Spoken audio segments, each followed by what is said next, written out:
Welcome in to Chicago Bears Now. We have some news to break down for you. I'm your host, Harrison Graham. Byron Pringle has signed a one-year deal worth $4 million up to $6 million with incentives with the Chicago Bears. The Bears sign a receiver, actually two receivers, Equanimous St. Brown. We'll react to that one a little bit later on in the show. But the focus on Byron Pringle here, who comes over from Kansas City, has the relationship with Ryan Poles.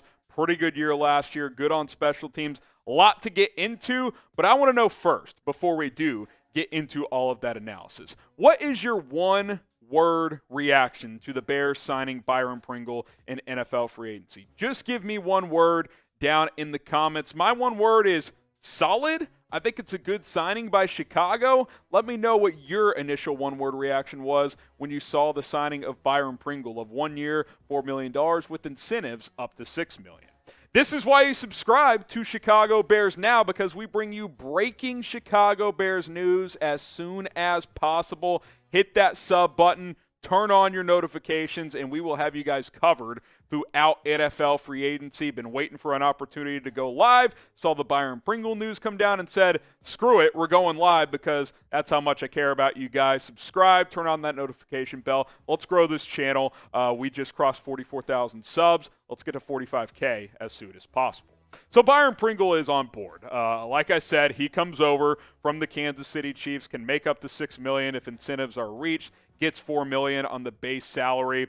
And the connection is with Bears' new GM, Ryan Poles, who came over from Kansas City. That has been well documented, as you know. And we've mentioned Pringle once or twice before as kind of a tier 3 type of free agent receiver that I thought the Bears could go out and sign because of that connection, because he's still young enough, and because he's a pretty speed receiver that can help on special teams as well. In 2021, last year, pretty solid year as the Chiefs' number 4 option on offense behind Travis Kelce, Tyreek Hill, and Mecole Hardman. Byron Pringle, 42 catches, 568 yards, 13.5 yards per catch, 5 touchdowns as well. And again, you're talking about a Chiefs offense, which, yes, is very, very good, but they also spread the ball around quite a bit. For Pringle to have that type of year, and he's been a classic grinder, which I think is something that Poles and Eberflus, when you hear them talk, these are the type of guys they liked. I believe he was undrafted or a very late round pick out of Kansas State, worked his way up, was on the practice squad for a year or two, earned his way onto a roster really as a kick returner, then worked his way into the receiver rotation, and now he's getting a decent little payday and an opportunity to continue to improve in his career and get a bigger role. Right now, when you look at this depth chart, I think this is how things sit. Now, a lot of movement. Obviously, Allen Robinson left in free agency earlier today. He's officially gone as he signed with the LA Rams. Darnell Mooney, wide receiver 1. Byron Pringle, wide receiver 2. For now, Equanimous St. Brown, wide receiver 3. Marquise Goodwin, Damiere Byrd, they are free agents. I don't expect them to return. And let me be clear about something as well. As you see EQ St. Brown, who we'll talk about in a little bit, I don't think he's going to be your wide receiver 3. Ideally, Pringle slides into that role, and the Bears draft or sign another receiver to be your wide receiver 2. But for now, this is how things sit. Are you happy that Byron Pringle is coming to Chicago? Type Y for yes. Type in for no. Let us know down in the comments. Curious what Bears fans are feeling on this one. Are you happy that Byron Pringle is the newest member of the Chicago Bears? EQ St. Brown has also signed with the Chicago Bears, presumably on a 1-year, I'm a guess, a veteran minimum deal. Maybe he gets $2.5, $3 million. Who knows? But I'm going to assume it's very, very cheap. This news actually dropped just a little bit before Byron Pringle, and I literally had filmed an entire video about it. Producer Marshall uploaded it to the channel. I was about to hit publish, and then the Pringle news dropped. So I was like, deleting that. We're going live to break down Pringle and St. Brown. He's also on board. And now he comes down from Green Bay. Luke Getsy connection.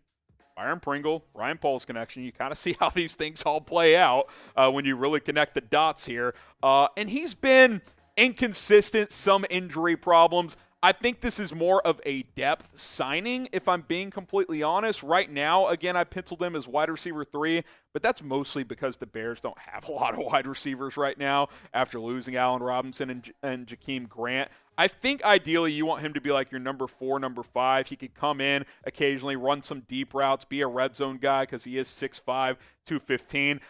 Look, if you're going to bring a depth guy in here, bring in a guy that you know. Luke Getsy knows Equanimous St. Brown. There's no doubt about that. The Getsy connection, I think he probably made a pitch to Ryan Poles in this front office like, hey, there's untapped potential here. I like him. He can be a depth guy for us and help us out.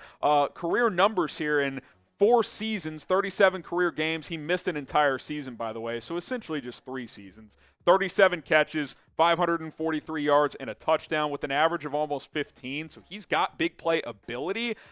He just hasn't really been able to tap into that in Green Bay. Kind of stuck behind other guys on the depth chart. 6'5", 215, ran a sub 4.5 when he was coming out of college.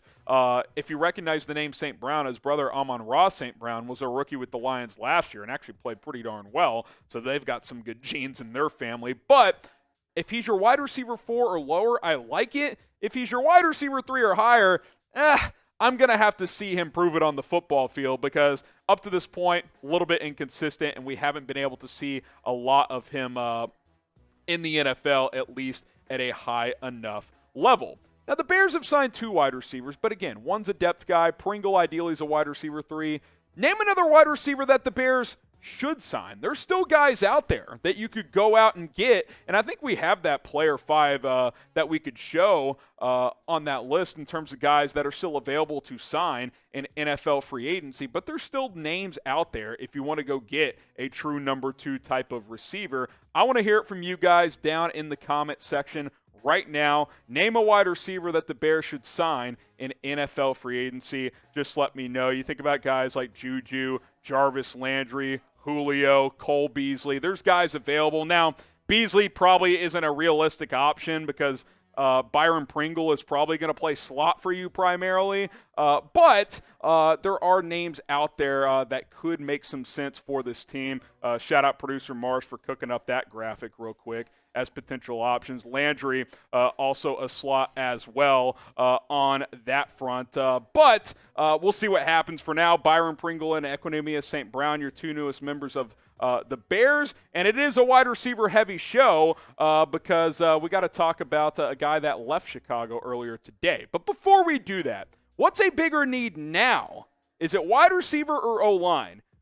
Wide receiver is still a big need, but O-line currently is bigger because Pringle's a pro. He can play for you and contribute. St. Brown's a depth guy. You at least added a couple of guys there. Now I would say O-line is a bigger need, but let us know your thoughts in the comments. Voice your opinions down below. That's why we bring you guys on board. Real quick, want to hit on the news of Allen Robinson leaving the Chicago Bears, signs a deal with the LA Rams. Only got 3 years and about $46.5 million after kind of a disappointing season last year with Chicago. Let's be honest. After this year, he was never coming back to the Chicago Bears. I'll be honest. I knew he was leaving.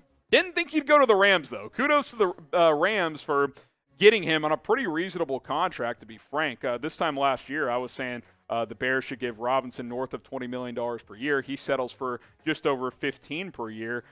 Didn't expect him to land with L.A., but he gets at least a decent payday. I mean, I'd love to have $15 million per year. And now he gets to go play with Matthew Stafford. One more receiver story, and this one is hilarious because it impacts the Bears just like all these other stories do.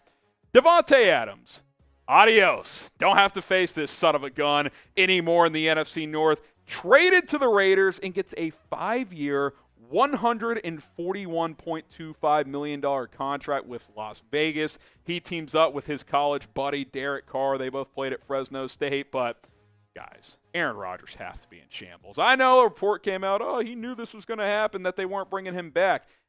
If that's true, then why the hell would he stay in Green Bay? I don't get that at all. He could have ended up in Denver or somewhere else, but I guess, I don't know what to believe. The point is he doesn't have his number 1 guy anymore. Have fun throwing to only Allen Lazard because that's what the Packers currently have.